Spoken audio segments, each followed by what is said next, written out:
بہاول نگر سے بھائی محمد اسحاق صاحب نے سوال پوچھا ہے۔ لکھتے ہیں مفتی صاحب، ہمارا سوال یہ ہے کہ کیا شریعت میں کھانا کھانے کے دوران بولنے سے منع کیا گیا ہے؟ ہم نے سنا ہے کہ کھانا کھانے کے دوران بولنے سے شریعت نے سختی سے منع کیا ہے۔ مفتی صاحب، ہمارا سوال یہ ہے کہ بعض اوقات بندے کو کوئی ضروری بات کرنی پڑ جاتی ہے، کیا ایسی صورت میں بولنے سے بھی گناہ ہوگا؟ وضاحت فرما دیں۔ محمد اسحاق: جی میرے محترم بھائی، یہ مسئلہ آپ نے کسی سے غلط سنا ہے۔ شریعت میں کھانا کھانے کے دوران بولنے سے منع نہیں کیا گیا ہے، اور پھر آپ نے تو یہ لکھا ہے کہ کسی نے آپ سے کہہ دیا کہ سختی سے منع کیا ہے۔ ایسی کوئی بات نہیں، یہ جاہلانہ بات ہے، من گھڑت بات ہے۔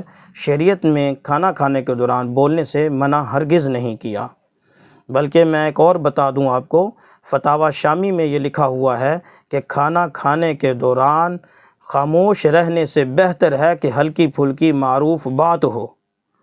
اور پھر انہوں نے یہ بھی لکھا ہے کہ خاموشی کے ساتھ کھانا کھانا مجوسیوں کی عادت ہے۔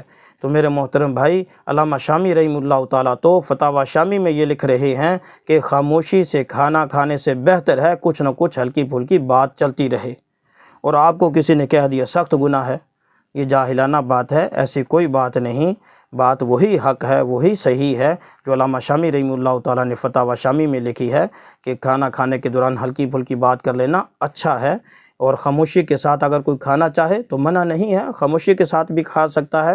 ہمارے ہاں یہ نہیں ہم کہہ سکتے کہ مجوسیوں کی علامت ہے، چونکہ ہمارے ہاں مجوسی اول تو ہے ہی نہیں، اگر اس زمانے میں کہیں ہوں گے بھی تو وہ پتہ نہیں خاموشی سے کھانا کھاتے ہوں گے یا نہ کھاتے ہوں گے، ہمیں اس بارے میں نہیں پتہ۔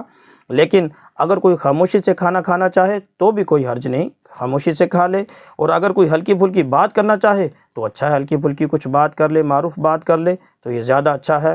اس لیے کھانا کھانے کے دوران بولنا نہ بولنے سے کچھ بہتر معلوم ہوتا ہے، کچھ بہتر ہے، اور خاموشی سے کھانا کھانا جائز ہے۔